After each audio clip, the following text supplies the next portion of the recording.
안녕하세요. 경제 읽어주는 남자 김광석입니다. 반갑습니다. 오늘의 책인싸, 책을 통해 핵인싸를 모셔서 인사이트를 들어보자. 책인싸의 주인공 최윤식 소장님입니다. 안녕하세요. 안녕하십니까. 반갑습니다. 미래학자 최윤식 박사입니다. 네, 아마 이 영상이 나갔을 때쯤이면 미국에 계실 것 같아요. 요즘 바쁘게 지내실 텐데 어떠십니까? 제가 한국에 온 지 한 달 정도 됐고요. 네. 한국에 이제 뭐 강의 일정이나 네. 뭐 이런 거 이제 소화하기 위해서 왔고요. 또 돌아가면 또 열심히 또 연구하고 또 집필 그러시니까. 해야 되죠. 아, 네네. 정말 바쁘게 지내실 것 같습니다. 제가 이제 종종 이렇게 영상을 통해서만 뵀었는데 그때는 굉장히 냉철한 그런 이미지였는데 여러분 잘 모르시죠? 직접 뵈면요 굉장히 옆집 그 친구, 옆집 감사합니다. 이웃 같은 그런 푸근함까지 갖춰주셨습니다. 고맙습니다. 네, 굉장히 부럽습니다.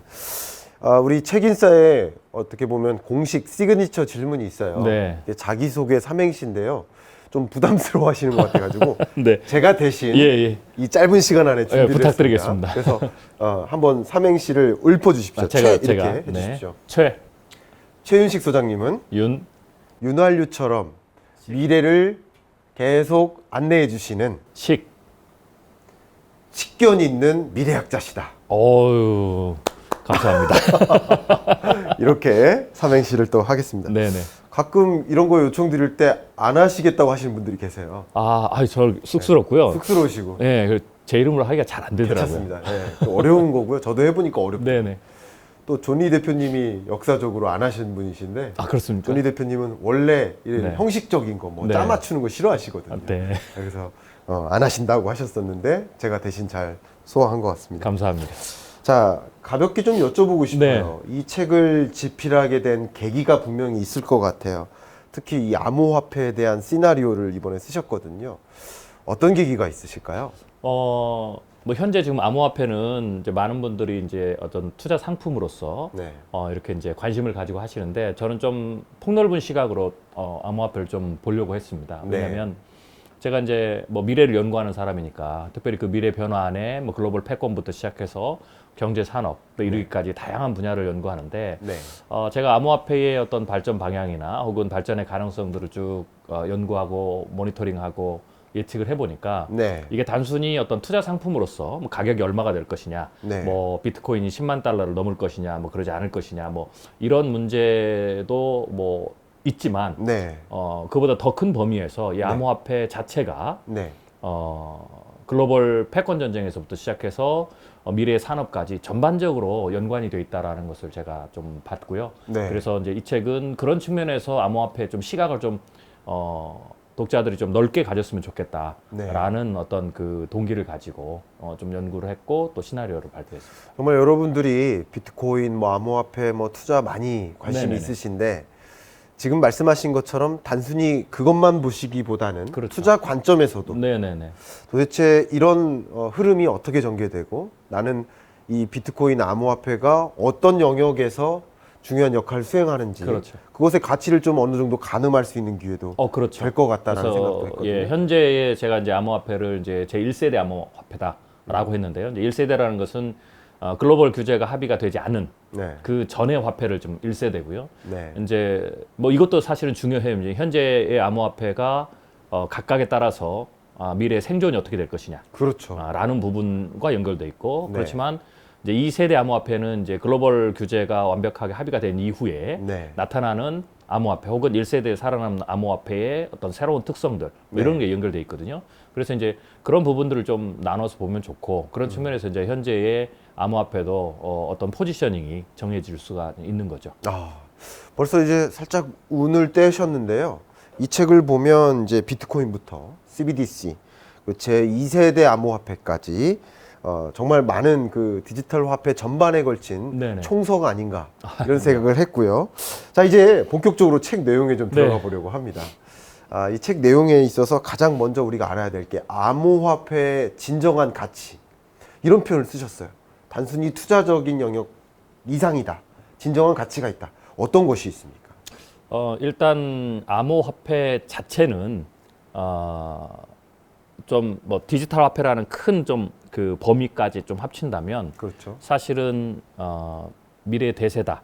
라고 이제 우리가 이제 봐야 미래의 됩니다. 대세다. 예, 예. 네. 그 대세라는 말은 결국 여러 우여곡절을 겪겠지만 결국 종국에는 인류가 아날로그 화폐, 그러니까 이제 종이 화폐라든지 현재 존재하는 이런 것들을 이제 더 이상 사용하지 않고 이제는 디지털로 혹은 이런 지금 나오는 이제 그 암호화폐 1세대 암호화폐처럼 이제 블록체인이라는 어떤 신기술, 암호화 기술이라든지 혹은 미래 또 다른 신기술이 나오겠죠. 이제 그런 것들을 통해서 이 디지털 화폐로 넘어가는 그런 어떤 그 과정 속에서 있는 거고요. 이 흐름은 사실 어느 누구도 막을 수 없는 그런 흐름이죠. 그런 측면에서 현재 1세대 암호화폐는 일단 가치가 시작이 된다라고 이제 그렇게 봐야 되겠죠. 정말 어느 누구도 막을 수 없는 그런 흐름이라고 한다면 투자적인 관점에서도 우리가 주목해야 될 요소가 굉장히 많을 것 같아요. 그렇죠. 그래서 지금 책에다가 암호화폐 투자를 잘하기 위해 반드시 이것만은 알아야 된다. 네네. 알아야 할 것이 있다라고 하셨는데 여러분들이 많이 쫑긋하실 것 같습니다.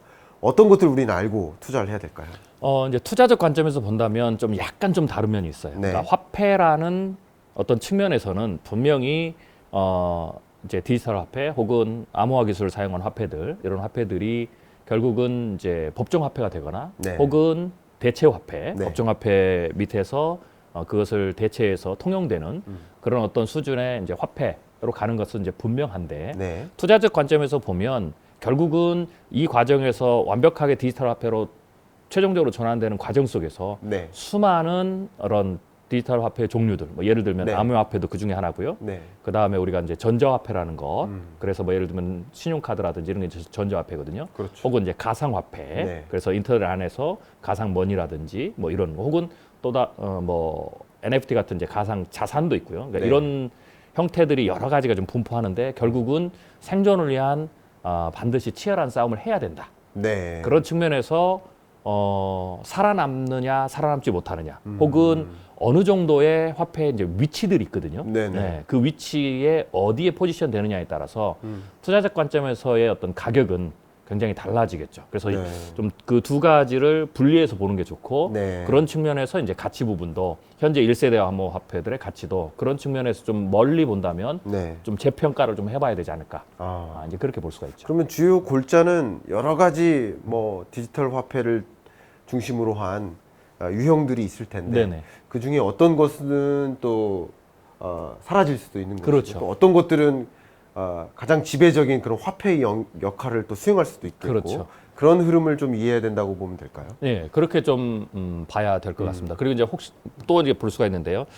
한 가지 좀 분명한 건 있어요. 이제 우리가 이제 비트코인이 네. 기본적으로 이제 우리가 상식적으로 알기에는 미국의 달러화 가치가 너무 폭락하고 거기에 대한 어떤 그 신뢰성이 떨어지기 때문에 이런 현재 있는 뭐 국가들이 사용하는 이 법정 화폐, 아날로그 화폐들이죠. 이런 화폐들을 좀 대체해서 네. 안정성이 높고 신뢰성이 높은 네. 혹은 중앙 집권적인 어떤 영향력에서 좀 벗어나는 네. 그런 이제 화폐를 만들기 위해서 태동을 한 건데 그 네. 모토가 이제 굉장히 중요한 요소 중에 하나인데요. 네. 과연 이제 만약에 그러면 이 비트코인이 향후에 어떤 법정 화폐의 가능성에 들어가서 실제로 된다면 네. 과연 이제 이 가격을 유지할 수 있느냐?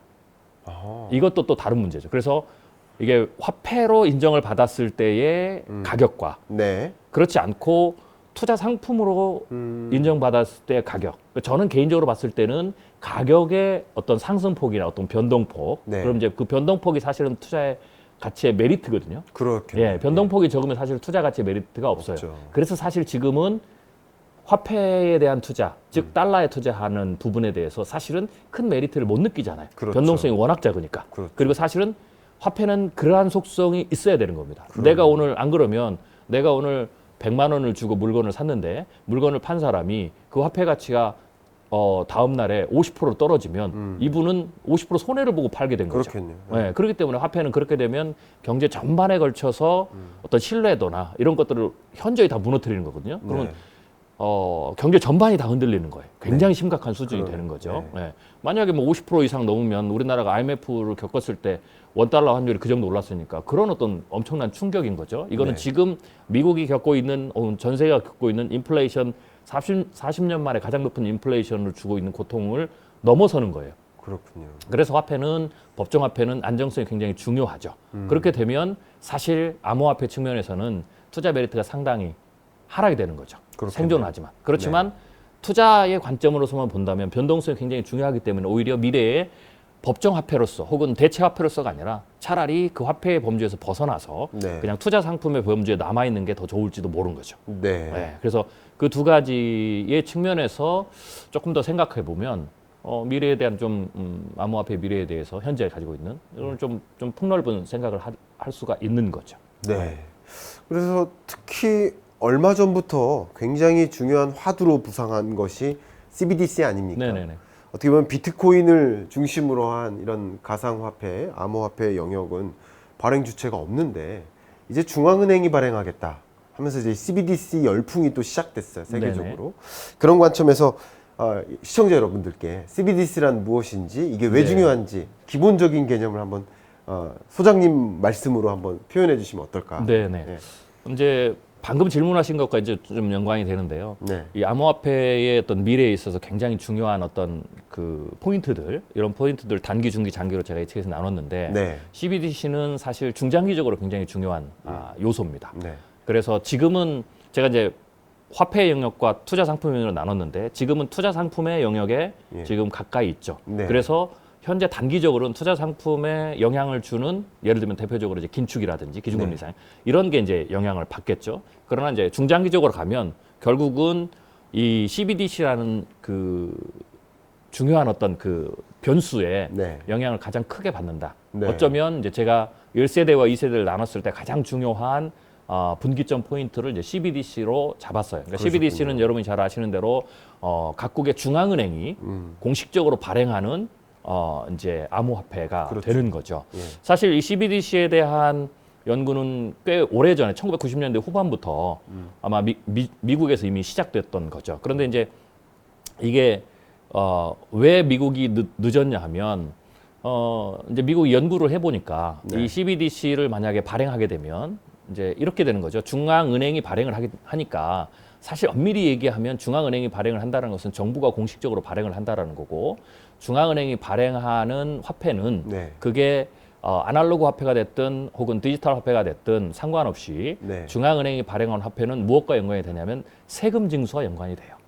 네.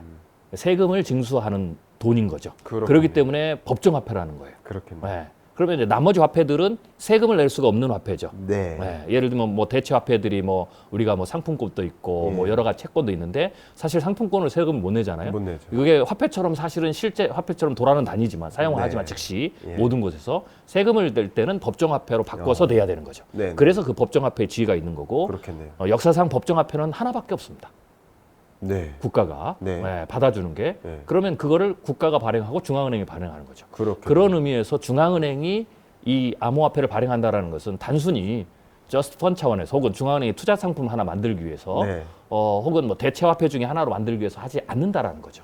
결국은 이게 아날로그 화폐와 이 디지털 이 법정 화폐, 이 CBDC와 공존할 거냐, 네. 공존시킬 거냐, 네. 아니면 둘 중에 하나로 통합할 네. 거냐라는 결정의 문제만 있지. 네. 결국은 이게 이제 그 법정 화폐가 된다라는 거죠. 그러면 이제 이게 문제가 뭐냐면 네. 그런데 문제는 아날로그와 이 암호화폐의 이 차이가 특성이 굉장히 완전히 다르죠. 그 중에 대표적인 게 이 CBDC 디지털로 만든 화폐는 사실 가장 핵심 중에 하나가 돈을 인터넷 네트워크 안에 우리가 이제 비트코인은 전자지갑이죠. 자기가 전부 다 보관을 할 수가 있어요. 그렇죠. 그리고 이제 이 보관의 규모는 무한합니다. 그렇겠네요. 자, 그러면 이제 무슨 문제가 생기냐면 이게 이제 미국의 가장 큰 고민이었을 거예요. 네. 논문에서도 그렇고요. 상업은행이 필요가 없습니다. 아. 왜냐하면 은행이라는 것은 우리가 뭘 합니까? 아날로그 화폐를 가져다가 네. 이거를 은행에 이제 보관을 하죠. 네. 근데 물론 이제 과거에는 은행이 없었을 때는 뭐 방바닥 밑에다가 보관을 하거나 침대 속에 보관을 하거나 네. 땅을 파고 거기다 독을 묻어가지고 보관을 하거나. 소장님도 혹시 되게 이렇게 아유, 저는 뭐 그 정도는. 그래서 그렇게 이제 했었는데, 네. 이제 부피가 늘어나면 그걸 그렇게 감당이 못하죠. 그렇겠네요. 네, 그래서 그거를 이제 결국 은행에다 가장 안전한, 쉽게 해서 이런 거죠. 은행은 뭐 별다른 것도 아닙니다. 네. 두 가지가 특성인데요. 네. 하나는 내 집에 있는 금고보다 훨씬 더 안전한 금고다. 네. 뚫을 수가 없죠. 그렇네요. 네, 네, 그게 네, 있고요. 그렇네요. 두 번째로는 잊어버리면 내가 지금 집에다 놨다 잊어버리면 한 푼도 보상을 못 받는데 그렇죠. 은행은 어느 정도는 보상을 해준다. 보상해준다. 네. 그러니까 이 두 가지 특성이 굉장히 중요한 특성이에요. 그러네요. 네, 네. 그래서 거기에 대한 신뢰가 있으면 사람들이 은행에다 돈을 맡기죠. 네. 그럼 은행은 그 돈을 받아다가 그냥 보관하지 않고 예대마진이라는 그렇죠. 자기들의 어떤 그 이익을 창출하는 그 수단을 가지고 신용을 창출해서 돈을 돌립니다. 네. 이게 이제 지금의 자본주의 시스템이죠. 네. 이제 그래서 은행은 돈을 받아서 신용 창출을 하는 건데 네. 그 상업은행이 존재하는데 가장 기본이 되는 돈을 받는 거, 네. 보관하는 예. 그 필요성이 없어진다라는 거죠. 그렇네요. 예. 예, 자기 전 디지털 지갑에 얼마든지 무한대로 돈을 보관할 수 있으니까 그렇죠. 그리고 그게 어쩌면 현재의 그 블록체인 기술의 이론에 의하면 은행보다 훨씬 안전하니까요. 네. 예. 그렇기 때문에 이제 그러면 사람들이 돈을 맡기지 않겠죠. 그럼 어떻게 되겠습니까? 디지털 화폐로 바뀌는 순간 화폐 개혁이 이루어지면 내가 현재 은행에 가지고 있는 걸 전부 다 디지털 화폐로 바꾸면 첫 번째 뭐가 일어나면 뱅크런이 일어납니다. 그렇겠네요. 그걸 바꿔야 되니까요. 예. 그리고 그 다음에는 영원히 은행에다 돈을 맡기지 않죠. 네. 그럼 상업은행이 없어져요. 없어져. 그러면 가장 중요한 국가의 체계가 되는 금융 시스템, 중앙은행, 상업은행, 소비자를 이끄는 이 3단계 축이 무너집니다. 그렇겠네요. 그러면 중앙은행과 소비자가 직접 붙죠. 그렇겠 그래서 일단 은행이 다 무너져 버리면 금융 시스템 전반을 다 바꿔야 되고요. 그다음에 중앙은행이 결국은 어떻게 되냐면 그래도 신용 창출의 기능을 해야 되니까 누군가는 해야 되겠죠. 대체를 만들거나 혹은 중앙은행이 직접 해야 되는 그렇게. 굉장히 곤란한 문제. 그래서 한마디로 얘기하면 금융 시스템 전체를 다 바꿔야 됩니다. 네. 미국 입장에서 보면 굳이 본인들이 제1기초통화 국가고 굳이 뭐 그걸 한다고 해서 이득이 별로 없는데 이걸 하면 금융 시스템 전체를 바꾸는 건 굉장히 큰 모험이고 돈이 어마어마하게 들어가거든요. 예를 들면 우리가 이제 화폐 개혁이라는 얘기가 가끔 나와요. 뭐 음모론처럼 나오고 한국도 이제 단위가 워낙 커지니까 화폐 개혁을 좀 해야 된다 하는데 사실 이게 잘 하지 않는 이유가 굉장히 경제 부담이 큽니다. 이게 성공하느냐 실패하느냐에 따라서. 그래서 대표적으로 보면 뭐 우리가 예를 들면 북한의 김정은 정권이 얼마 예전에 이제 화폐 개혁을 했다가 실패해가지고 담당자를 숙청시키고 그랬잖아요. 예, 이제 그런 위험성이 있는 거예요. 그런데 이 이 시스템 전체를 바꾸는 것은 화폐 개혁을 하는 것보다 수십 배, 수백 배 더 리스크가 큰 거죠. 그렇겠네요. 예. 할 이유가 미국이 없죠. 그래서 미국이 더 푼 겁니다. 네. 그러나 이게 디지털로 가는 것 혹은 블록체인 기술을 가지고 가는 것은 뭐 대세니까 막을 수는 없다. 그래서 보고서에 뭐라고 했냐면 민간에게 맡긴다. 그런데 민간에게 맡긴다는 건 법정화폐를 안 준다는 얘기죠. 그렇겠네요. 예, 대체화폐 그들이 잘 만들면 대체화폐의 원오브댐 즉 상품권을 대체하는 정도 혹은 투자 상품으로 가는 것 쪽에서 규제를 하겠다라는 겁니다. 예, 근데 이제 문제는 뭐냐면 미국이 이제 그렇게 생각을 하고 덮었는데 이제 1등은 그렇게 생각할 수 있어요. 근데 1등이 되고자 하는 2등, 3등은 생각이 다르죠. 그렇겠네요. 그게 중국입니다. 그렇겠네요. 그래서 중국이 CBDC를 해버린 겁니다. 그렇게 중국이 그렇죠. 등장한 것이다. 예. 어떻게 미국 같은 경우도 저도 이제 종종 그런 표현을 써 왔는데요. 기본적으로 전자상 거래가 굉장히 많은 비중을 차지하고 앞으로도 늘어나고 우리나라 시장에서는 온라인 쇼핑 거래액이 전체 도소매 판매액이 한 37, 8%까지 왔거든요. 네네. 계속 늘어나고 있죠. 그럼 도저히 기존 화폐를 쓸래야 쓸 수도 그렇죠. 뭐 모바일 폰에 동전 넣을 것도 아니고요. 그러니까 이제 어떻게 보면 디지털 화폐가 필요한 그런 시대가 가속화되고 있는 그런 모습인데요. 그런 과정에서 어떻게 보면 이 기존에 발행 주체가 없던 이 비트코인과 같은 가상 화폐들이 지금 가상 자산으로 이름을 좀 재정의하기 시작했고 얘네들 가지고 또 세금 탈루라든가 뭐 자금 이탈이라든가 뭐 마약 밀매라든가 이런 안 좋은 데로 또 많이 쓰니까 또 지하 경제를 양성화하겠다는 그런 목적도 가지고 그렇죠. 중앙은행이 이제 시작을 한 것이 아닌가 뭐 그런 판단도 많이 하는데 소장님께서 말씀해 주신 것처럼 굉장히 좋은 표현인 것 같아요. 세금을 뭘로 낼 것인가. 네네. 그게 하나의 그 화폐로의 표본으로서 그렇죠. CBDC가 등장했다. 근데 그 중에서 중국의 등장, 네. 중국의 CBDC 야욕 이것으로 인해서 미국은 더 발등에 불이 떨어진 그런 모습이지 그렇죠. 않나 그렇게 저는 해석을 그렇죠. 하고 있는데요. 중국이 하지 않았다면 미국은 영원히 덮었을지도 몰라요. 그렇겠네요. 뭐 네. 이득이 없으니까 그리고 위험한 실험을 할 이유도 없고 만약에 미국은 그것만이 아니라 미국 뭐가 있냐면 이번에 이제 러시아 우크라이나 전쟁 때 미국이 러시아를 스위프트에서 네. 퇴출을 시켰잖아요. 네네. 미국 자체 금융 시스템만이 아니라 달러를 기반으로 한 국제 금융 시스템도 미국이 장악했어요. 네. 그러니까 이걸 바꾸면 미국 시스템뿐만 아니라 전체 국제 시스템 다 바꿔야 돼요. 그렇죠. 이게 굉장히 복잡한 문제예요. 네. 그래서 미국은 안 하고 싶었는데 네. 중국이 예. 이제 미국이 허를 찌른 거죠. 그러니까 중국의 입장에서는 중국은 우리가 잘 아는데 미중 패권 전쟁이 되면서 사실은 기축통화 제1기축통화 국가에 올라가기를 원해요. 네. 이제 제가 이제 제1기축통화 국가를 그냥 패권 전쟁에서 이제 뭘로 비유하냐면 옥새로 비유해요. 아. 네. 그러니까 중국이 제1기축통화 국가를 올라가지 못하면 사실은 진정한 지원이 못 돼요. 네.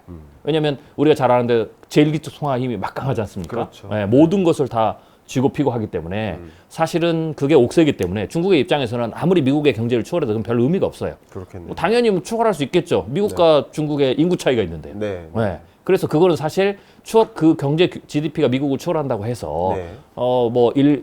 제 지원이 못 올라가죠. 그럼 올라간다는 것은 뭐 해봐야 그냥 돈 많은 국가, 네. 미국보다 돈 많은 국가 뭐 이렇게 되는 거죠. 예, 네. 예. 왜냐하면 과거의 역사를 보면 권력자, 임금보다 돈 많은 신하도 있었으니까. 그렇네요. 네. 그러니까 경제 규모 면에서는 추월할 수 있지만 그렇죠. 온전히 추월하려면 그렇죠. 화폐가 필요하다. 화폐가 필요하죠. 옥새에 가는 화폐가 필요하죠. 네, 네. 그러면 이제 그 일기축 통화가 있어야 본격적으로 글로벌 사회에서 지원의 위력을 다 발휘할 수가 있는 거죠. 예. 그래서 이제 중국이 위안화를 제1기축 통화로 올리려고 굉장히 노력을 했어요. 근데 이게 효과가 안 나는 거예요. 여전히 지금도 뭐 2, 3%대를 네. 벗어나지 못하고 맞아요. 있죠. 위안화의 점유율이. 네. 근데 이제 중국이 생각을 해보니까 이 속도라면 결코 예를 들면은 미국의 이 달러를 추월할 수 없다라는 거죠. 그러네. 그러면 이제 요원한 거죠. 중국 입장에서는. 이제 그런데 이제 중국에는 이제 묘수가 필요하죠. 그래서 뭐 그 묘수 중에 하나가 뭐 지금 시도하고 있는 게 아날로그 화폐에서는 뭐 러시아라든지 중국과 관련된 여러 우방적인 국가에게 뭐 이번에 또 이제 중동이 좀 미국과 좀 격을 두니까 오일을 네. 결제하는데 뭐 위안화를 쓰고 네. 1대1로 해서 위안화를 좀 쓰고 뭐 이런 걸 하는데 이걸로는 턱없이 부족하죠. 네. 그래서 고민하던 차에 중국이 생긴 묘수가 바로 디지털 법정화폐입니다. 그렇겠네. 그래서 중국의 입장에서는 모험수를 한번 해보는 거죠. 얼마든지. 1인자는 모험을 안 두지만 2, 3인자는 모험을 두니까요. 네. 그래서 중국에서 이 디지털 위안화 CBDC를 발행하면서 치고 나간 겁니다. 그러면서 네. 동시에 지금 굉장히 빠른 속도로 시장을 확대하고 네. 그러면서 동시에 중국은 뭐냐면 이거를 명색이 법정화폐 수준을 완전히 올려놓으려고 해요. 그래서 그 신호들이 여러 가지가 있는데 그중에 대표적인 게 일단 표면적으로 가장 강력한 경쟁이 되는 현재의 암호화폐를 전부 다 불법화시킨 거예요. 그렇겠네요. 그냥 불법화시킨 게 아닙니다. 네. 그래서 완전히 싹을 자른 다음에 중국은 이제 그게 사회주의 국가니까 되는 거죠. 네. 그래서 이제 이걸 밀어붙이니까 이제 미국이 이제는 더 이상 덮어둘 수가 없는 그러네요. 거죠. 그래서 이번에 지금 나온 게 의회에서 디지털 법정화폐에 대해서 디지털 달러화에 대해서 논의를 하고 그 다음에 바이든 행정부가 그걸 서명을 하고 한 겁니다. 그래서 그게 일부에서는 이게 이제 암호화폐 호재다 이렇게 네. 생각하는데 그거는 일시적인 거고요. 네. 실제로 만약에 그걸 하게 되면 아까 제가 말씀드린 것처럼 굉장히 큰 변화가 일어난다라는 그렇죠. 거죠. 그래서 제가 이제 눈여겨보시라고 이제 책에 독자들에게 쓴 포인트는 이제 중국은 했으니까 놔두고요. 미국 네. 그리고 유로 예. 그리고 최소한 일본 네. 이 세 국가가 CBDC 발행을 완료를 하면 네. 그때가 아마 암호화폐의 가장 결정적인 순간이 될 거고요. 그걸 제가 3단계라고 얘기했고요. 그렇군요. 그걸 암호화폐 화폐로 이제 발족을 하면 그것만으로 끝나지 않습니다. 그 다음에 어떻게 됩니까? 그것의 위상을 굳건히 세우기 위해서 정리를 해야 되죠. 시장에 대해서. 중국은 그 정리의 방법을 굉장히 강력한 네. 말도 안 되는 그냥 다 퇴출을 시켜버린 거고요. 사회주의적으로 그렇죠. 사회주의 해결을 시스템에서 했고. 싹 퇴출을 시켜버린 거고요. 이제 미국이나 유럽이나 일본이나 뭐 우리나라도 따라서 할 건데 이런 이제 민주주의 국가나 자본주의 국가는 그렇게 할 수가 없죠. 네. 그래서 대신 시장에 맡긴다. 근데 시장에 맡긴다라는 게 뭘 하는 거냐면 규제를 던지는 거죠. 네. 규제를 차근차근 해서 네. 이거를 그때 이제 제가 얘기한 대로 대체화폐 수준을 가요. 법정화폐는 절대 안 주고요. 네. 대체화폐로 갈 거냐 네. 아니면 투자 상품으로 남게 할 거냐. 그렇네. 이걸 판단하면서 거기에 맞춰서 대체화폐에다가 받아들인다면 정말로 대체화폐 수준의 규제를 쭉 내고요. 네. 그렇지 않는다. 그럼 여기도 안 받아준다 그러면 투자 상품 안에서의 규제를 내겠죠. 네. 그러면서 이제 이 규제가 글로벌에 통합이 되는 겁니다. 네. 네. 왜냐하면 지금은 중국 혼자 했기 때문에 풍선 효과가 있어요. 그래서 중국에서 못하게 하니까 다른 나라로 처음에는 흔들렸다가 네. 다른 나라로 다 가서 채굴 하고 또 네. 거기서 거래하잖아요. 네. 근데 이제는 그게 되면 글로벌 통합 규제가 만들어지면 이제는 제3국을 제외하고는 갈 데가 없는 거죠. 그렇게 되면 이제 본격적으로 네. 현재 있는 암호화폐, 1세대 암호화폐의 어떤 가치 혹은 네. 가격 이런 게 완전히 재조정되는 그런 상황에 들어갑니다. 그래서 그 시점이 굉장히 중요한 시점이고 그런 의미에서 우리가 CBDC를 바라봐야 된다라고 볼 수가 있죠. 제가 소장님 말씀을 듣다 보니까 그런 시대가 이제 머지 네네. 않았다라는 느낌을 제가 개인적으로 갖게 됐고요. 미국뿐만 아니라 일본, 유로존 다 같이 어떻게 보면 모의 실험을 이미 진행하고 있잖아요. 그렇죠. 그래서 기술적인 모의 실험도 하고 제도 변화라든가 이런 부분에 대한 모의 실험도 이미 진행을 했잖아요. 우리나라도 모의 실험을 이제 1차 이미 마무리했고 올해 2차 모의 실험을 진행 중에 있지 않습니까? 네네. 그런 관점에서 이제 이런 소위 기축통화국이라고 할 만한 이런 강국들이 중국처럼 CBDC를 도입한다, 발행을 시작한다라고 한다면 굉장히 구조적인 큰 변화의 물결이 시작될 거라는 생각이 듭니다. 그렇죠. 그런 관점에서 어떤 변화가 있는지 좀 들여다봐야겠다는 생각을 했는데 이 속에서 뭐 한국도 나름 준비를 하고 있지만 우리 미래학자 최윤식 소장님께서 어떤 준비를 꼭 해야 된다 의견을 좀 제시해 주신다면 어떨까요? 네. 일단은 뭐 정부와 뭐 기업과 뭐 개인 투자자 입장에서 좀 각각 다를 것 같아요. 그렇겠네요. 네. 일단 정부는 네. 이게 대세기 때문에요. 네. 아마 정부도 뭐 준비를 하고 있을 텐데 이 네. 부분에 대해서 이제 연구를 좀 본격적으로 하는 게 이제 필요하고요. 그렇죠. 네. 그다음에 이제 개인 투자자 같은 경우에는 제가 책에도 썼지만 이 제가 이제 그 단계를 3단계라고 했거든요. 네. 세 번째 단계 그러니까 이 주요 국가들이 이 주요 국가는 간단합니다. 기축통화 국가들입니다. 제1기축, 제2기축 통화 국가들이 그걸 발행을 하면 네. 그 시점 전체가 다 했을 때 그리고 나서 그때 글로벌 규제 합의가 나오는 그 시점을 지나가면 굉장히 여러 가지의 어떤 그 현재 있는 1세대 암호화폐 투자자들 지금 하고 계시는 그 암호화폐들의 생존. 네. 네. 뭐 제 생각에는 90% 이상은 사라질 거고요. 그렇군요. 왜냐하면 규제를 못 맞추니까 그냥 자연 퇴출이 되는 겁니다. 네. 그리고 맞춘다면 가격의 변동성이 현저히 줄지만 동시에 투자적 메리트도 사라지기 때문에 그렇겠네요. 가격의 변동폭이 줄면서 가격이 메리트가 빠지면 가격이 떨어지는 네. 이제 이런 상황은 피할 수가 없고요. 그리고 나면 지금과 같은 어떤 가격의 변동성이나 가격의 폭등은 일어나지 않게 되겠죠. 네. 그래서 그 부분에 대해서 내가 향후에 어떻게 전략을 세워야 되느냐. 이제 이 얘기 뭐냐면 단기적인 혹은 최소한 중기적인 왜냐하면 제가 이제 제1, 2 기축통화 국가들이 CBDC를 발행을 완료하고 또 글로벌 규제를 만드는데 또 시간이 걸리거든요. 네. 이건 아무리 빨라도 한 5년, 네. 늦으면 한 10년 정도는 걸립니다. 그렇군요. 네, 그래서 그때까지는 여전히 이제 투자 상품은 남아 있어서 현재 변동성이라든지 투자적 메리트를 가지고 있겠지만 네. 그 이후에는 완전히 판이 여러분들이 지금 생각하는 것과 전혀 달라질 수 있기 때문에 네. 뭐 그 전에는 10만 불도 갈 수 있고 다시 비트코인 20만 불도 갈 수 있지만 그 이후에는 그렇게 되지 않을 거거든요. 그리고 네. 정확히 얘기하면 정부들이 그렇게 되지 않게 만들 겁니다. 네. 그렇기 때문에 그 이후에는 이제 장기적으로는 굉장히 다르니까 암호화폐 투자에 대해서 좀 장기적 관점에서는 좀 다른 어떤 전략들을 이제 세우시는 게 굉장히 이제 중요하고요. 네. 그다음에 이제 기업의 입장에서 본다면 네. 기업이 이제 저는 이제 이렇게 얘기를 했는데 기업이 물론 이제 지금도 암호화폐들을 발행을 합니다. 왜냐하면 암호화폐가 가져다주는 굉장히 중요한 그 장점들이 있거든요. 네. 네, 그래서 거래를 가능하고 그 화폐 자체로 그다음에 그게 글로벌하게 나갈 수도 있고 그래서 뭐 혹은 이제 고객들을 락인 시키는 효과들도 있고 네. 혹은 그것 자체로 기업을 홍보하는 네. 그런 이점도 굉장히 많기 때문에 이것을 지금 적절히 지금 사용하려고 지금 하고 있는데요. 결국은 이제 역시 그들이 발행한 암호화폐들도 향후에 이제 3단계를 지나서 제 4단계가 이제 그 글로벌 규제 이후에 새로 만들어진 화폐나 혹은 살아남는 화폐들이 이제 위치 선정을 하는 거거든요.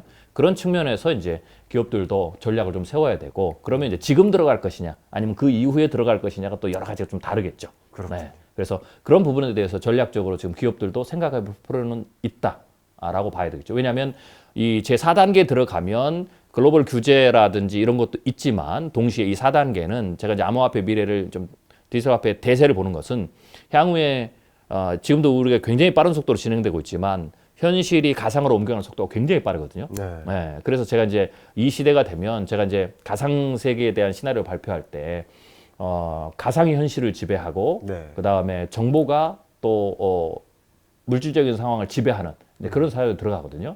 그리고 그 가상 세계는 무한히 복제할 수 있고 하는 거죠. 그래서 그런 세계로 들어가면 기업의 입장에서는 사실 가상 세계에 대한 어떤 그 활동, 그 다음에 이 중요도가 훨씬 더 증가를 하게 되는 거죠. 그런 측면에서 이제 디지털 화폐도 거기에 이제 묶여서 돌아가요. 그렇게 봤을 때는 기업의 입장에서는 이건 자체로 단순히 뭐 우리가 디지털 화폐를 만든다라는 걸 넘어서서 기업의 어떤 그 생존, 또 전략과 관련해서도 혹은 매출 증대와 새로운 비즈니스와 관련해서도 굉장히 큰 부분들이죠. 예를 들면 테슬라의 앨런 머스크 회장이 지금 뭐 도지코인을 뭐 밀고 있는데 결국에는 제 생각에는 아마 필연적으로 만약에 그때까지 테슬라가 이제 살아있고 계속 진행된다면 자체 가상화폐를 만들 가능성이 가장 높아요.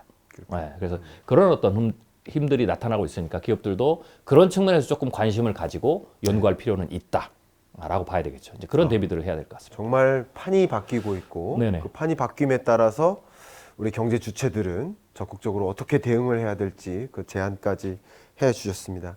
지금 책인싸와 함께 하고 있는데요. 우리 미래 분야의 대가이시죠. 우리 최윤식 소장님을 통해서 이 암호화폐의 변천 그리고 어떤 변화가 있을지를 계속 들여다보고 있는데 이 책인싸의 핵심 시그니처 질문입니다. 날카로운 질문 시간입니다. 네네. 자, 나름 좀 준비를 해봤습니다. 네. 날카로운 질문, 미래학자로서 많은 그 미래를 전망하는 그런 것들을 제시를 하고 계실 텐데요. 갑자기 예상하지 못했던 그런 변수들이 등장해서 마치 코로나19라든가 또 전쟁이라든가 이렇게 예상하지 못했던 일들이 등장해서 그동안 제시했던 그 시나리오대로 안 갔을 때 그런 것들이 좀 있으셨나요? 뭐 종종 있죠. 네. 왜냐하면 이제 미래를 연구하는 사람들이 많은 분들이 이제 여전히 이제 뭐 신비적인 어떤 그런 모습으로 보기도 하지만 미래 연구라는 게 굉장히 논리적이고 합리적이에요. 그래서 인류가 지금까지 쌓아왔던 지식들, 또 지금 나오는 정보들, 그리고 인간의 사고 기술들을 가지고 그 안에서 논리적이고 그리고 확률적인 미래에 대한 어떤 생각, 이제 우리가 이제 시뮬레이션이라고 하는데요. 네. 이제 뭐 상상력을 발휘하는 거거든요. 네. 그러다 보면 결국은 내가 얻을 수 있는 획득할 수 있는 지식이나 정보가 기반이 돼요. 그렇겠네요. 네, 그래서 사실 아직 나오지 않은 정보 이 부분들은 우리가 반영을 절대 할 수가 없죠. 그렇겠네요. 네, 그런데 이제 시간이 가다 보면 그런 부분들이 물론 그런 어떤 새로 떠오르는 어떤 사건 혹은 이슈, 뭐 우리가 이제 이런 걸 이제 이머징 이슈라고 그러는데 네. 그런 것들은 이제 일반인들보다는 먼저 포착을 하지만 네. 그건 먼저 포착할 뿐이지 네. 나오지 않은 것을 알 수는 없습니다. 없죠. 예, 네. 그리고 뭐 미래 시나리오를 세워도 미래 실제적인 변화에 우리 인간의 힘으로서는 네. 사실 얼마나 뭐 예측할 수 있을지 모르겠어요. 10%라고 해야 될까요? 아니면 네. 1%라고 해야 될까요?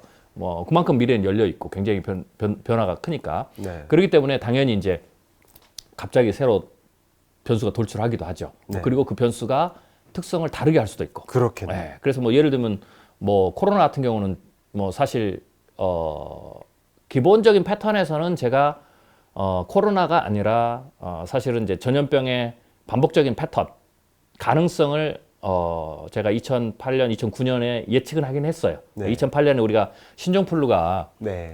등장을 했을 때 제가 그때도 이제 신종플루가 발병한 이후에 정치 경제부터 그다음에 산업이 이렇게 어떤 변화가 단계적으로 일어날지에 대해서 제가 이제 시나리오를 발표를 했어요. 그게 이제 제가 사실 독자들을 일반인을 만난 최초의 시나리오거든요. 네. 그러면서 제가 이제 그 신종플루 혹은 전염병, 팬데믹 전염병에 대해서 제가 전문가들을 만나면서 혹은 수많은 자료와 논문을 뒤지면서 공부를 했습니다. 네. 미래학자는 뭐 사실 그 분야가 모든 분야를 다 전공할 수 없으니까 끊임없이 이제 학습을 해야 되거든요. 그렇죠. 그래서 이제 제가 그때 패턴들을 분석을 하고 제가 어떤 발표를 했냐면 대체적으로 요 근래 인류 역사를 혹은 근대를 보니까 이 팬데믹, 그러니까 전 세계에 지금처럼 뭐 지역적인 국지적인 전염이 아니라 전 세계로 어떤 전염이 확산되는 이 팬데믹에 준하는 어떤 전염병 발병은 대체적으로 대략 한 2년에서 한 39년 주기로 일어나더라. 네. 그래서 제가 그때 빠르면 네. 한 11,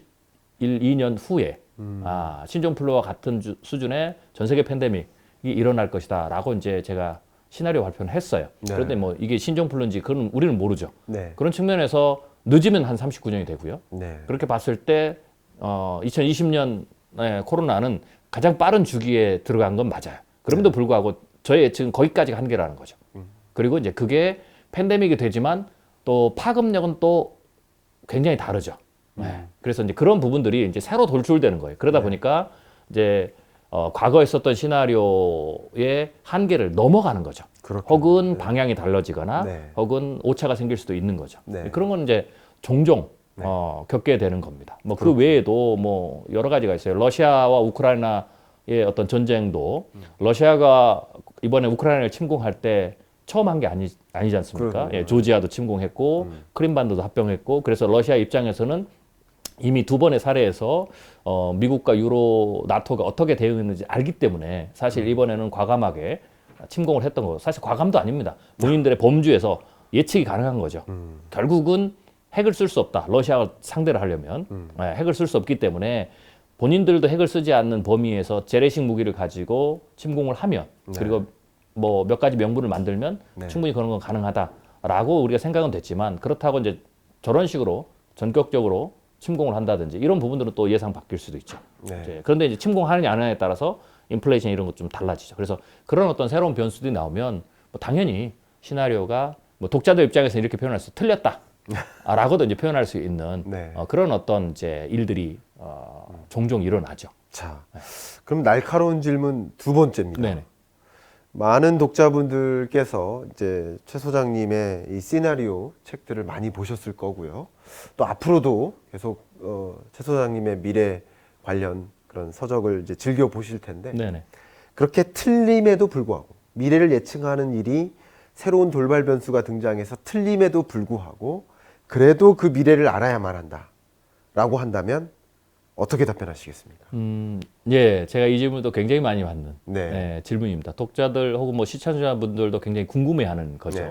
뭐 예를 들면 이렇게도 표현하시는 분이 계셔요. 틀릴 건데 뭐더러 예측을 하냐. 예, 예, 예.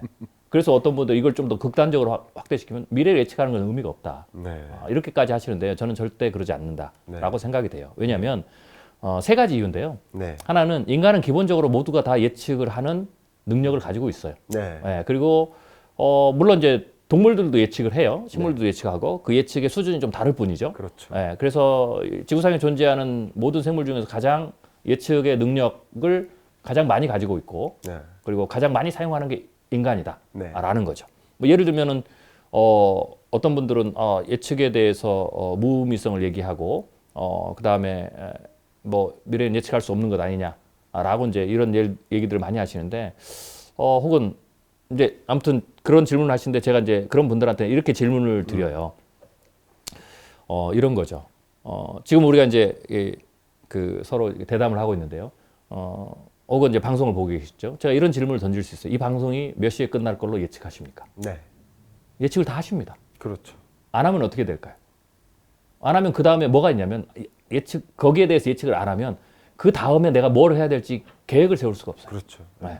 그리고 이제 예측을 어떻게 하십니까? 라고 물어보면 간단하죠. 네. 과거에 이 방송을 주로 보셨던 분들은 이 방송의 런닝 타임을 알고 계실 거고 네. 그게 이제 과거의 자료죠. 네. 거기서 패턴을 찾았겠죠. 그렇죠. 대략 뭐 몇 분. 네. 그러나 반드시 미래를 이룰 필요 그렇죠. 없는 반드시 거죠. 이룰 필요 없죠. 네. 플러스 마이너스. 그렇죠. 이게 확률적 미래가 되는 그렇죠. 거예요.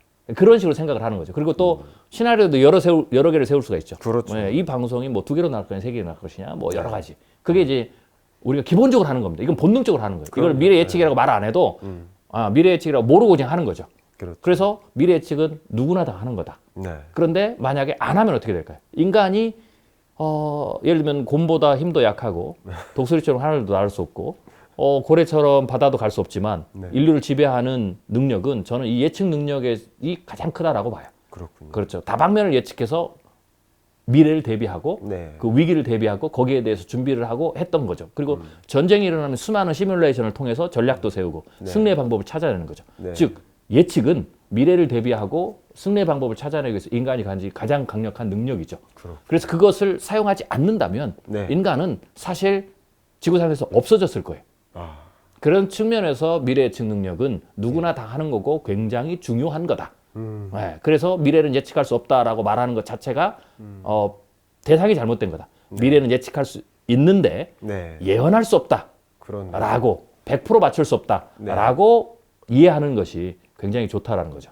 두 번째 이유는 네. 이건 이제 기본적이고 두 번째 이유는요.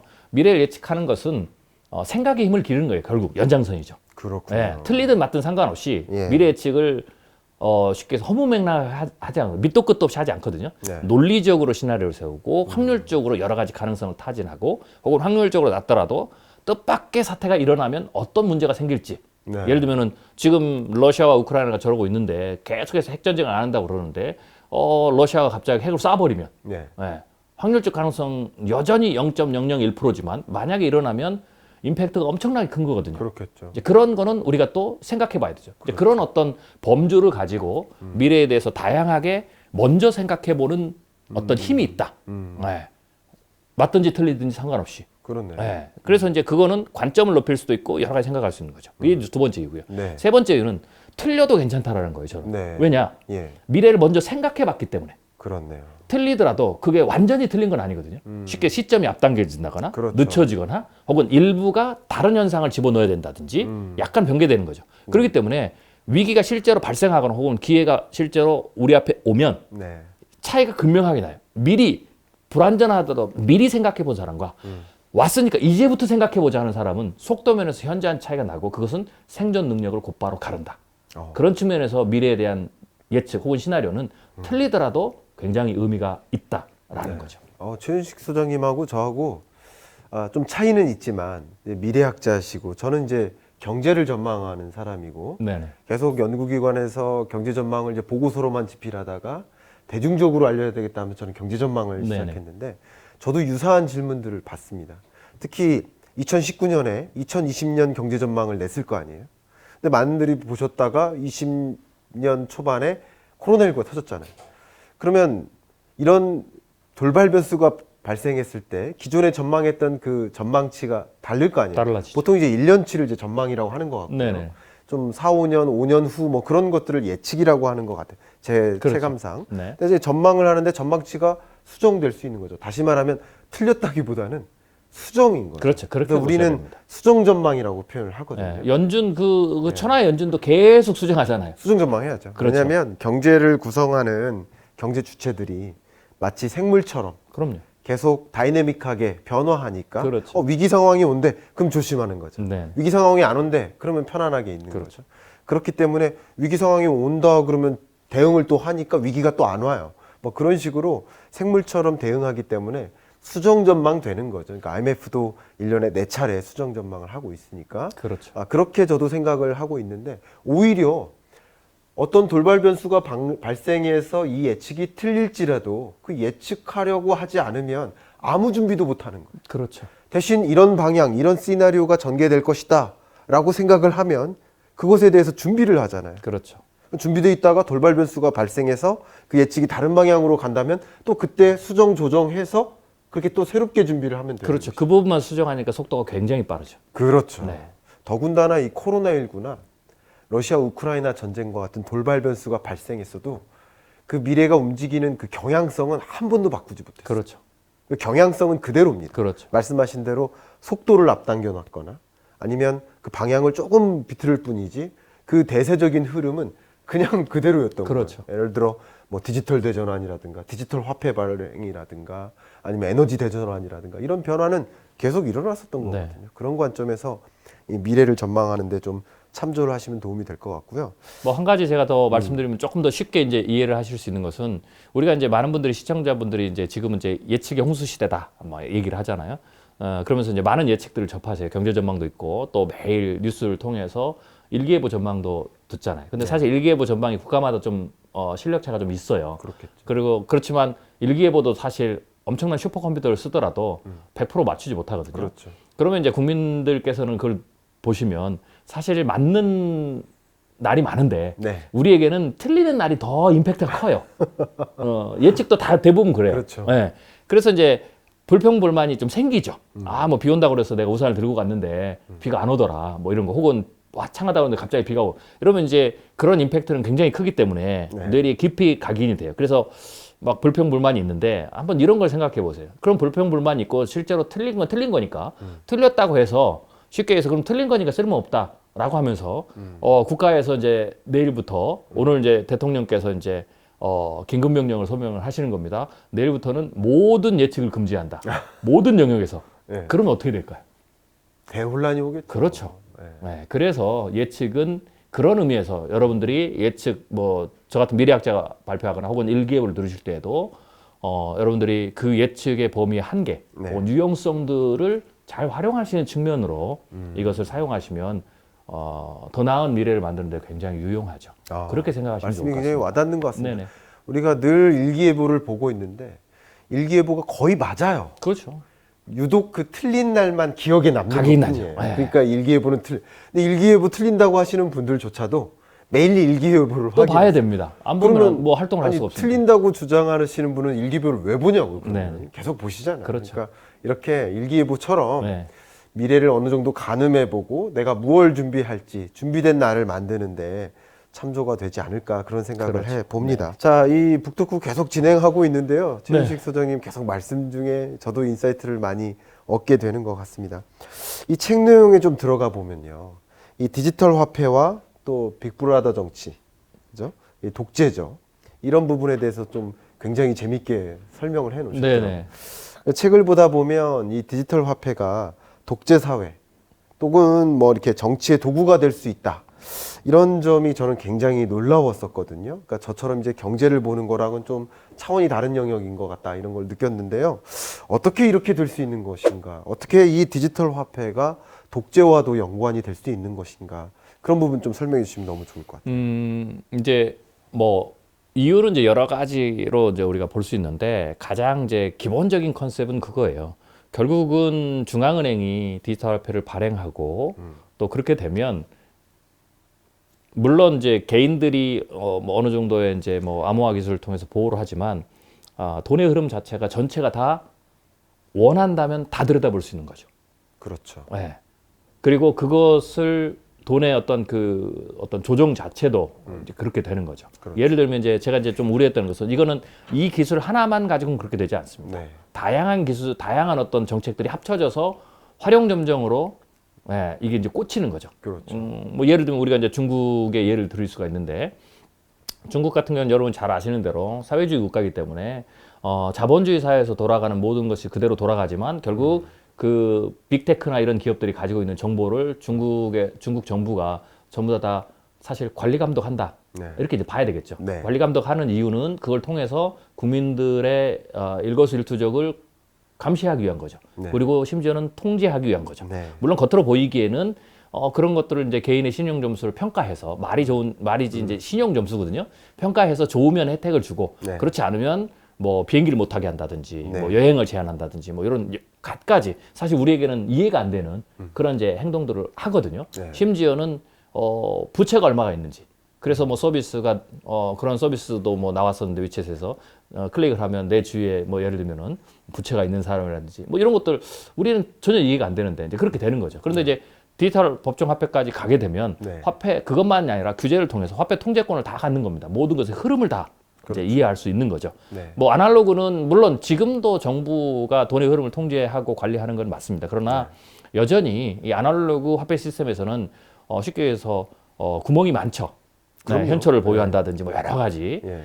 그러나 이 디지털 쪽에서는 그 가능성이 현저히 줄어드는 그런 상황이 되겠죠. 그래서 이러한 것들을 개인의 정보와 합친다면 네. 굉장히 강력한, 그러니까 국민의 모든 부분을 통제할 수 있는 마음만 먹으면. 그렇게. 네. 네. 그리고 이제 미래에는 이제 생체 정보까지도 등록을 하기 때문에 그렇죠. 그런 거와 연결되기 때문에 충분히 마음 먹기에 따라서는 빅브라더스 역할을 충분히 할 수도 있고. 네. 그리고 또 특별히 제가 이걸 둔 것은 그래도 예를 들면 나의 어떤 개인적인 어떤 정보라든지 이것도 굉장히 그 값어치가 굉장히 큰 거지만 자본주의 시대이기 때문에 이 돈에 대한 정보는 굉장히 그 가중치가 크죠. 네. 네, 그래서 그런 측면에서 국민에 대한 압박이 굉장히 크게 오는 거고요. 네. 네, 그런 측면에서는 그 힘을 충분히 이용할 수도 있게 되는 거죠. 그렇네요. 네, 그래서 어떻게 보면 정말 이 새로운 시대가 오게 되면 우리가 지금 예상하고 있듯이 어떻게 보면 이 지하 경제 이런 것들이 양성화될 가능성이 굉장히 높고요. 네네. 세금 탈루나 뭐 자금 세탁이나 이런 식으로 이용하는 과거의 전통적인 화폐는 이제 사라질 테니까 그런 변화도 있을 것이고 좋게 보면 지하 경제 양성화 또 투명한 사회 이렇게 될 수도 있을 것 같고 어떤 범죄자들의 어떤 범죄 여부를 판단하는데 이 기존에 구축했던 공공 빅데이터랑 합쳐져서 굉장히 강력한 힘을 발휘할 수도 있겠다. 이런 생각도 저는 그렇죠. 좀 듭니다. 그러니까 그런 장점을 앞세워서 음, 국민들에게 합리화를 시키는 거죠. 그렇군요. 네. 그런데 이제 이거를 저는 뭐 충분히 기술적으로 그렇다고 보고요. 그래서 사실은 국민들의 감시가 굉장히 중요하다라는 거죠. 우리가 감시를 놓아버리면 이 자체가 일부의 어떤 그 다른 생각을 가지고 있는, 다른 야심을 가지고 있는 정치인이라든지 네. 혹은 권력자가 이것을 사용한다고 하면 네, 이거는 그 파괴력을 우리가 가늠하기 어렵죠. 그렇겠네요. 네. 그래서 그런 부분은 우리가 좀 생각을 해봐야 되고 네. 그런 시대가 되기 전에 미리 국민들이 감시를 하고 또 법안 발의도 해서 그런 부분을 차단을 해야 되겠죠. 네. 네. 그렇네요. 어떻게 보면 바하마라든가 몇몇 작은 국가들이 CBDC를 도입을 한 건 사실이지만, 그러니까 그런 작은 나라들 제외해 놓고는 네. 이 G2 국가인데 중국이라는 이 거대한 나라가 CBDC를 최초로 도입하게 된 그 배경에는 그런 정치적인 혹은 이제 법 체계적인 그렇죠. 그런 관점의 장점이 있었기 때문에 그런 것이죠. 저는 충분히 중국은 그걸 고려했을 거다. 그게 없었으면 이런 식으로 미국처럼 그렇게 그렇죠. 도입할 뭐 기술적으로는 가능하겠지만 그것이 새로운 체제로 바뀌는 과정에서 등장하는 여러 가지 대혼란이라든가 또 준비해야 될 것들 그렇죠. 이런 걸 생각해 본다면 쉽게 도입되기 어려웠을 것이다 이런 생각이 들고요. 그렇죠. 뭐 한편에서는 미중 패권 전쟁의 어떤 강력한 어떤 그 히든 카드이긴 하겠지만 한편에서 지금 말씀드린 또 이건 국민 통제도 굉장히 중요하고요. 특히 중국 같은 경우에는 전통적으로 문화 자체가 은행에 대한 신뢰도가 상대적으로 낮은 국가거든요. 그래서 사실 뭐 우리가 지하 경제라고 말하기는 어렵지만 네. 이 은행의 통제권을 벗어나 있는 경제 규모가 꽤 있다라고 봤을 때 중국의 입장에서는 이 CBDC를 하게 되면 그 부분을 완전 통제의 영역으로 끌어올 수 있겠죠. 네. 그리고 그 돈에 대한 통제권을 가지고 국민의 어떤 그 무의식적인 압력을 가할 수가 있는 거죠. 그렇겠네요. 심지어는 사찰도 할 수 있는. 네. 예. 그렇게 어쨌든 중국이 적극적으로 CBDC 발행하고 그것을 보급하는데 움직임 행보가 거세다 보니까 주요 강국들도 그냥 지켜만 볼 일이 아니겠구나 하면서 태세 전환이 일어난 것도 일어나는 사실이고요. 거죠. 그렇죠. EU 같은 경우도 엄청나더라고요. 지금 국경 간 거래도 테스트를 하고 있는 네네네. 중인데 엄청난 그 적용 사례 이런 것들이 등장하고 있고요. 어떻게 보면 기술적으로나 법 체계적으로 정비가 완료되면 시점을 봐서 국민적 합의를 통하겠죠. 물론 그런 나라들은 그것을 통해서 말 그대로 CBDC의 시대가 조만간 펼쳐지지 않을까. 정말 완전히 달라지는 시대. 그렇죠. 완전히 달라진 시대. 이렇게 오지 않을까 생각이 네. 되는데 오늘 한 1시간 동안 말씀 들어보니까 가장 걱정되는 것 우리의 태세 준비예요. 네네. 우리는 뭘 준비할까?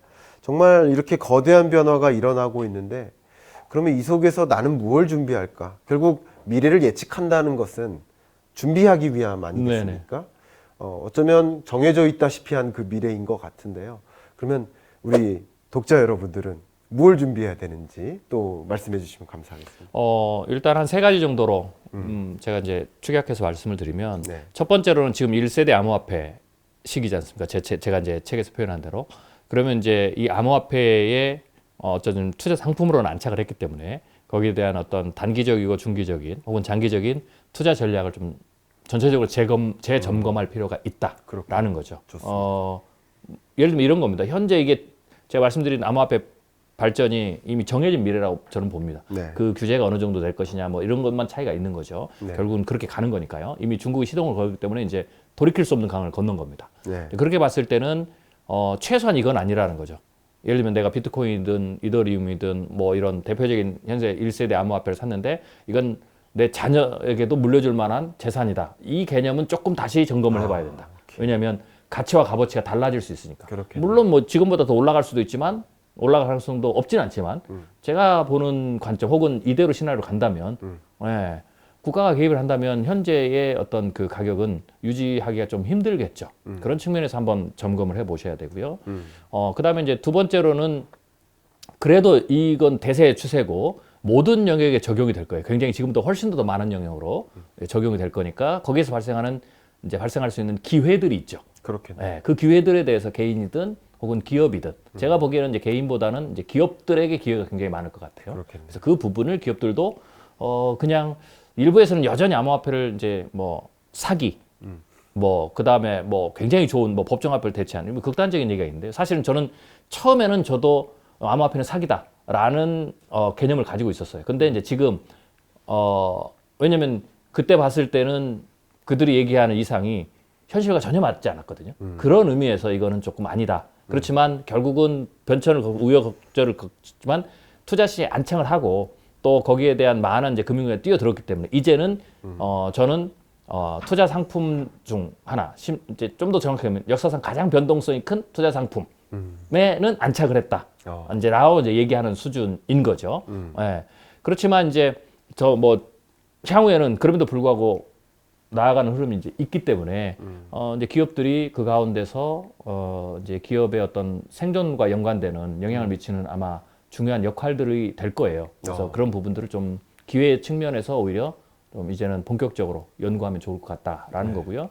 마지막으로는 제가 이제 빅브라더스 얘기를 했지만 이 과정 속에서 이제 국가가 개입을 하게 되면 이것이 가진 어떤 그 파괴력, 위험성도 있기 때문에 이 부분들을 이제 국민들은 좀 인지를 하고 투자 상품의 관점을 좀 더 넘어서 미래의 어떤 나의 어떤 자유와 인권의 문제와도 연관이 돼 있기 때문에 그 부분을 좀 관심을 더 가지시고 또 법정비들이 이제 계속 갈 거거든요. 규제를 만들려면 거기에서 이제 그런 부분들이 잘 반영될 수 있도록 견제의 어떤 의미 이런 부분들을 좀 생각하고 또 그런 부분에 대해서 좀 활동도 하시는 분들이 많이 나왔으면 좋겠다라는 겁니다.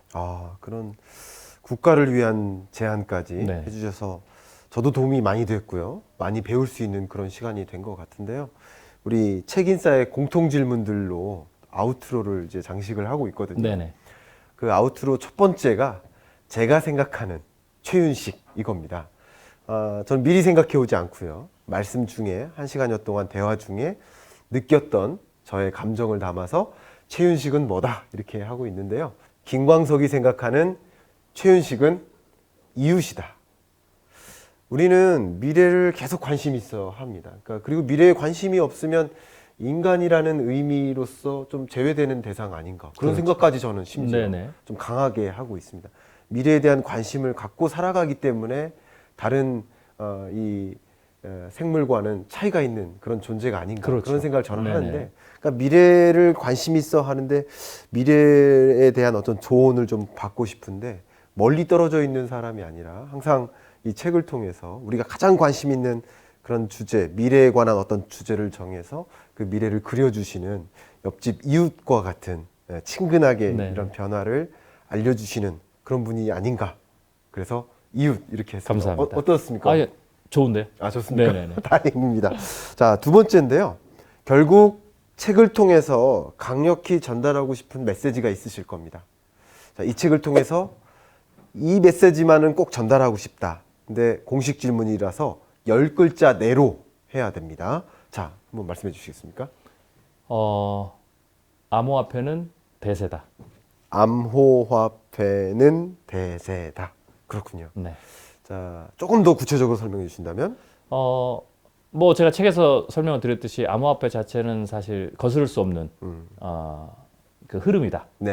기술적 측면에서 혹은 글로벌 시대의 변화에서 화폐의 쓰임새 혹은 화폐의 규모 뭐 이런 것들을 봤을 때 대체 불가 반드시 그 길로 가야 되는 정해진 정답이죠. 그렇지만 단 그 과정 속에서 우리가 지금 생각하고 있는 그런 어떤 1세대 암호화폐에서 우리가 암호화폐를 바라보고 규정하고 혹은 미래를 그리는 것보다는 훨씬 더 복잡하고 훨씬 더 폭넓은 변화 가능성들이 있다. 그리고 마냥 긍정적인 그러니까 투자적 입장에서요. 마냥 긍정적인 시나리오만 있지 않다. 굉장히 굴곡이 크고 험난한 길을 가야 될 수도 있다라는 거죠. 그래서 그런 측면들을 여러분들이 좀 균형 있게 저는 보시기를 좀 원했습니다. 그러셨군요. 오늘 대담을 통해서도 그 정말 암호화폐가 대세임을 인정하게 됐고 그리고 그 대세가 앞에 전개될 텐데 나는 무엇을 준비를 해야 될까라는 그 생각을 저도 어느 정도 정립할 수 있는 그런 기회가 된 것 같습니다. 이제 마지막 3개 질문인데요. 나에게 시리즈입니다. 나에게 암호화폐란?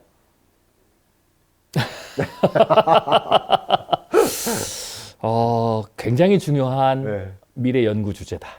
굉장히 중요한 미래 연구 주제다. 네, 뭐 대충 열자. 그렇네요. 열자일 필요는 없습니다. 그렇습니까? 네. 네. 암호화폐는 미래를 연구하는 데 있어서 굉장히 중요한 주제가 될 것이다. 네네. 저도 100% 네. 동의하고 있습니다. 자, 그다음 나에게 미래란? 숙명이죠. 미래란 숙명이다. 네. 왜 그렇게 정의하셨습니까? 아마 평생 미래 연구를 해야 될 것 같으니까요. 그렇네요. 네. 그러면 최윤식 소장님의 숙명, 네. 미래는 나의 숙명. 네. 그렇죠. 정말 미래를 가늠해 보시고 전망해 보시고 그 속에서 전달해야 될 굉장히 중요한 메시지를 우리 대중 여러분들께 선한 영향력을 발휘해서 네네. 지속적으로 전달해 주시길 부탁을 드립니다. 네. 마지막 질문입니다. 우리 책인싸 네. 우리 시리즈 이 프로그램에 출연하셨는데요. 자, 나에게 책인싸란? 편안함? 네. 책인싸는 편안합니다. 네네. 오늘 이렇게 암호화폐라는 주제 사실 좀 딱딱한 주제고 좀 네. 어려운 주제고 네. 굉장히 좀 민감한 주제지 않습니까? 네.